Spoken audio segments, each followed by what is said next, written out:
Hemant Soren certainly has made a political history, and it has never been done in Jharkhand before. He is a chief minister who served for 5 years, and then he made a comeback which was never seen in Jharkhand before that. We are right now at the chief minister residence, though it wears a deserted look as of now, but we are told that as time passes, you'll see laddus and crackers, all laddus being distributed here and crackers being busted here. Now, what actually worked for JMM on ground is something very interesting.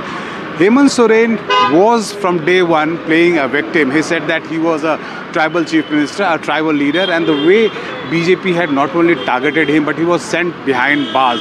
So he went to his voters actually claiming to be a victim, playing a victim, and that seems to have worked on the ground. As far as BJP's effort to dent into that tribal vote bank of JMM, which is considered to be their vote bank, it did not work on the ground. We saw the narrative of the infiltrators, the Bangladeshi migrants, all being floated on the ground by BJP, but that actually did not seem to be working on the ground and did not work for BJP at all. And most importantly, the women voters.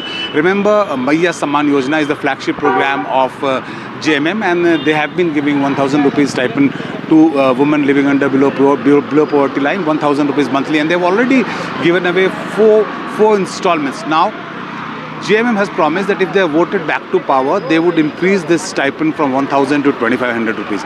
What we saw on ground was women voters lining up, and we saw it in data also released by the Election Commission that almost 80% of the constituencies actually the women voters outnumbered men.